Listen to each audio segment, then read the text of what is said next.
I prefer gold to silver, you know, for my medal. I figured you'd recommend me for one since I, pulled your boots out of the fire. If we present you with a medal, you'll end up sitting on stage listening to politicians make speeches for a couple of hours. That's a good point. They'd probably make me shave, too. I spent the last 7 weeks working on this baby. No medal's worth that. So, Commander, why don't you tell me why you're really here? I have to go. Alright, see ya.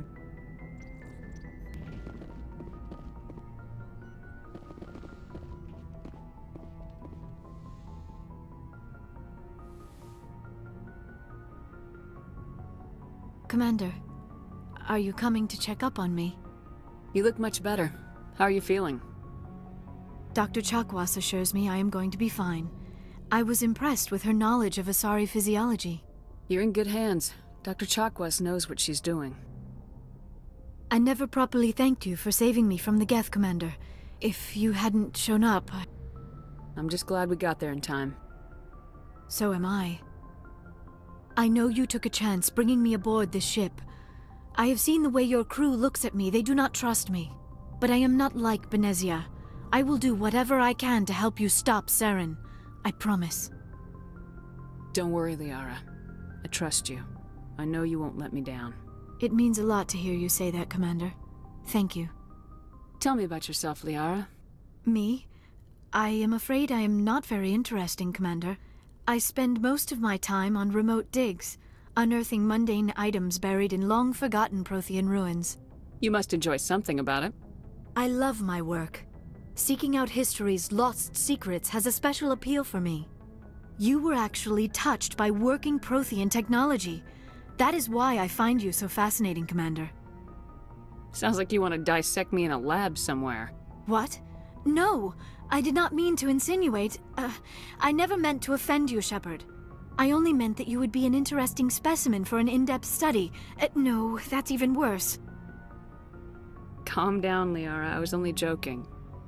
Joking? Oh, by the goddess, how could I be so dense? You must think I am a complete and utter fool.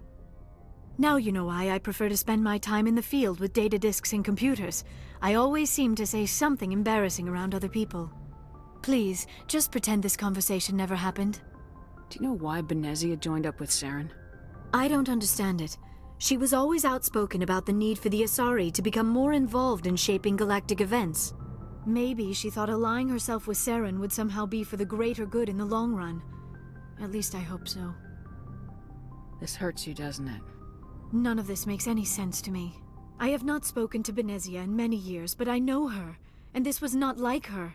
Something changed. I'd like to know more about the Asari. We were the first species to discover the Citadel. We were instrumental in forming the Council, and we always strive to be the voice of peaceful cooperation in galactic disputes. My people believe we are all part of a single galactic community. Each species contributes something to the greater whole. Although we seek to understand other species, it seems few of them seek to understand us. The galaxy is filled with rumors and misinformation about my people. Like what? Most of the inaccuracies are centered around our mating rituals. My species is monogendered. Male and female have no real meaning for us. We still require a partner to reproduce. This second parent, however, may be of any species and any gender. I don't understand. Your species can mate with anyone? Mating is not quite the proper term, not as you understand it. Physical contact may or may not be involved, but it is not an essential element of the union. The true connection is mental. Our physiology allows us to meld with other beings. We can touch the very depths of their minds. We explore the genetic memory of their species. We share the most basic elements of their individual and racial identities. We then pass these traits on to our daughters. It is how we learn to grow as a species and how we develop a greater understanding of other races. What happens to your partner after the union? Every relationship is different. Some unions are a single encounter with both parents parting ways afterwards. Others can be more long-term. Sometimes an Asari and her partner will stay together for many decades. You Asari live for 1,000 years. What happens when your partner dies? Few sapient species live as long as my kind. We have learned to take a philosophical approach to our unions. We do not focus on the inevitable loss of our partners. Instead, we enjoy the time we spend with them. And even after they're gone, a part of them lives on in us. The union is a connection that transcends both time and space. Do you know who Matriarch Benezia chose as her partner? She rarely spoke of her partner. Though I know my father, if you want to use that term, was another Asari. I thought you always needed another species to serve as one of the parents. Think about it, Shepard. If we were not able to mate with our own species, we would have died out long before we ever mastered spaceflight and left our homeworld. Union with our own kind is no longer common, not for the purposes of reproduction. Most Asari believe it weakens our species. Asari daughters inherit racial traits from the father species. If both parents are Asari, then nothing has been gained, or so conventional wisdom would hold. I am what is sometimes called a pureblood, though no Asari would ever be cruel enough to say the word to my face. It is a great insult among my people. It is possible Benezia's partner was embarrassed by their union. She may have been too ashamed to publicly acknowledge me as her offspring. Maybe she wanted to meet you but couldn't. Something could have happened to her. Maybe she passed away. You might be right. I hope you are. But I have no way to know for sure. Benezia never spoke of her partner. Whatever happened, it caused her too much pain to dwell on it. She raised me by herself, though that is not uncommon. Many Asari raise their children alone, particularly if the father species is short-lived. Often the partner will pass on long before the child reaches maturity. I should go. Goodbye, Shepard.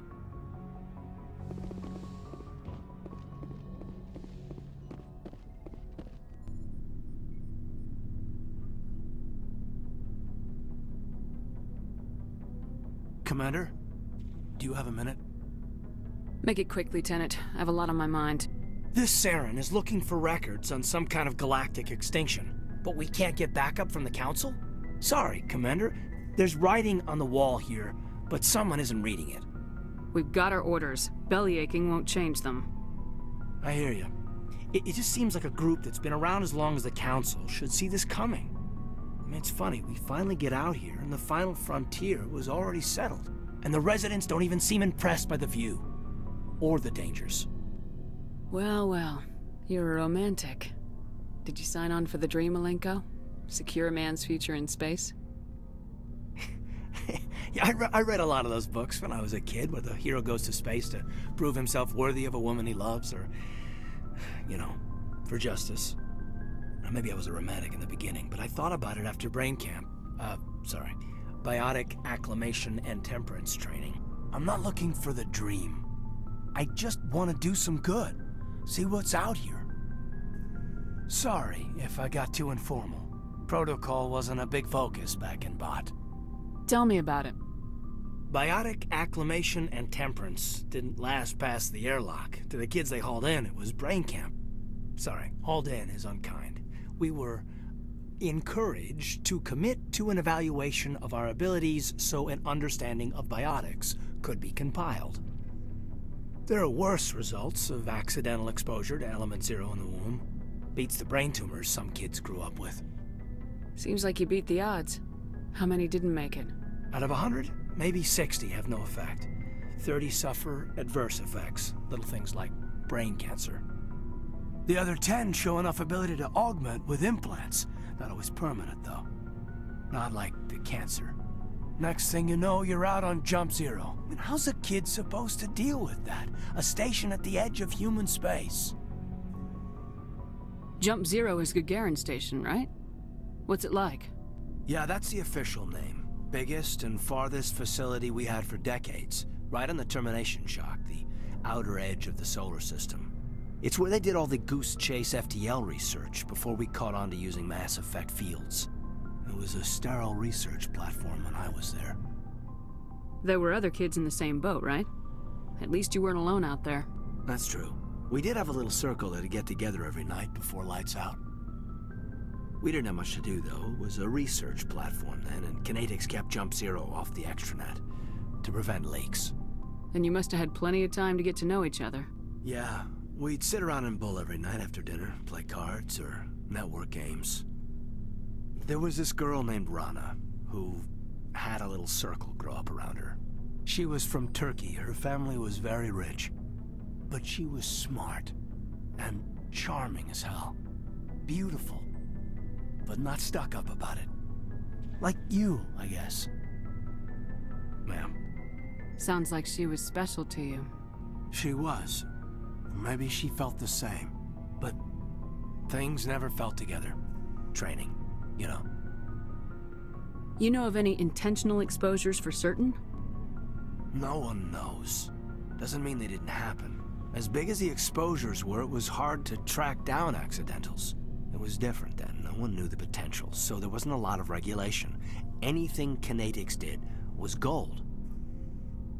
I'm not saying they intentionally detonated drives over our outposts, but in retrospect, they were damn quick on the scene.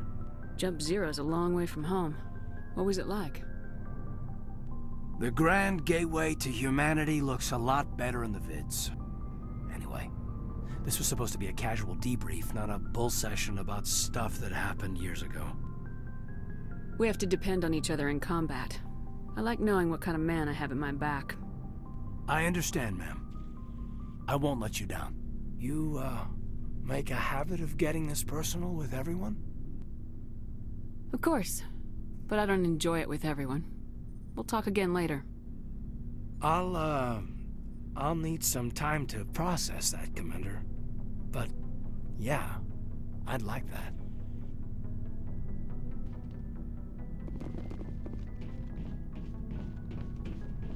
Commander? Do you have a few minutes to talk? One-on-one? Sure. I was hoping to get a minute of your time off the record. I keep an open door policy. If you have any concerns, lay them on me. All right. I know things are different aboard the Normandy, but I'm concerned about the aliens, Vicarian and Rex. With all due respect, Commander, should they have full access to the ship? You don't trust their motives because they're not human. This is the most advanced ship in the Alliance Navy. I don't think we should give them free rein to poke around the vital systems. Engines, sensors, weapons. I'm not gonna lock them in sleeper pods for the whole trip, Williams. I'd be more comfortable if they didn't have access to engineering and the CIC. We, humanity, I mean, have to learn to rely on ourselves. Standing up for ourselves doesn't mean standing alone. I don't think we should turn down allies. I just think we shouldn't bet everything on them staying allies. As noble as the council members seem now, if their backs are against the wall, they'll abandon us. I don't see that as inevitable.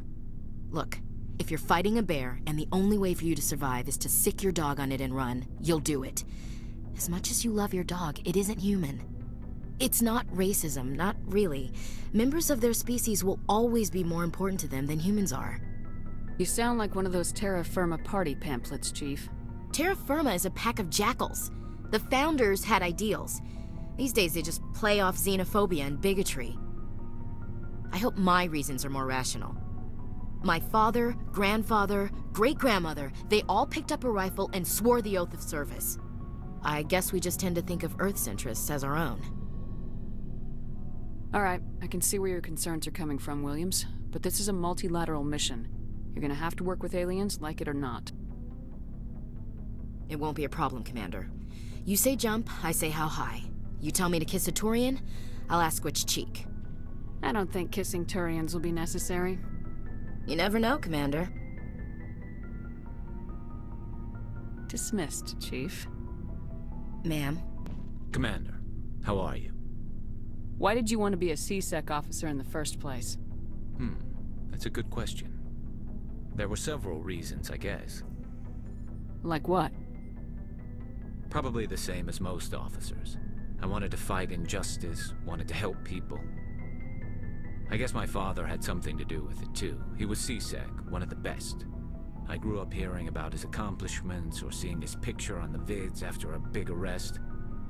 He's taking my resignation pretty hard. That's tough. But you'd think he'd be impressed you're going after Saren.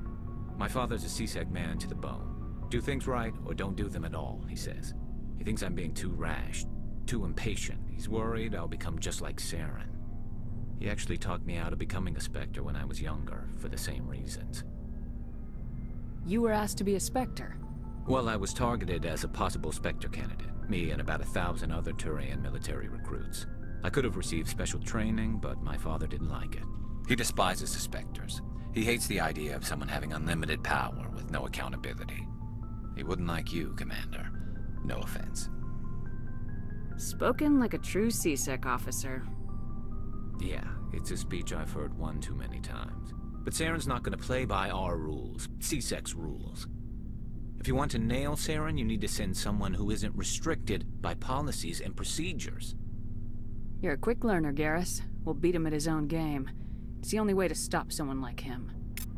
I'm right behind you, Commander. Commander, good to see you. Oh, hello, Shepard. Are you okay? I don't know. Your ship is amazing, and your crew's been really great to me. Especially your chief engineer.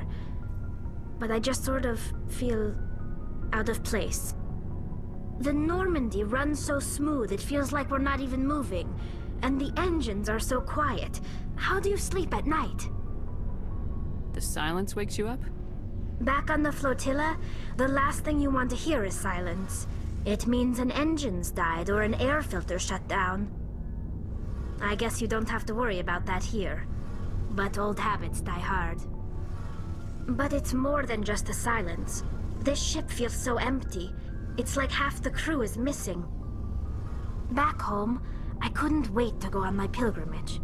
I couldn't wait to get away from the crowds. Now that I'm out here, I kind of miss them. Sounds like the pilgrimage isn't just about finding resources for the fleet. Maybe it's about teaching you to appreciate your people and culture. You're probably right. We Quarians spend our whole lives traveling. But really, we never leave home. The pilgrimage has given me a whole new perspective on our culture. You know, there's always a few who go on their pilgrimages and never return. I always assumed something bad happened to them. But maybe they just wanted a different life. You do plan to return to the migrant fleet, right? I could never abandon my people, Shepard. I will go back eventually. But we have to stop Saren first. Otherwise, I might not have a home to go back to. I should go. See you later.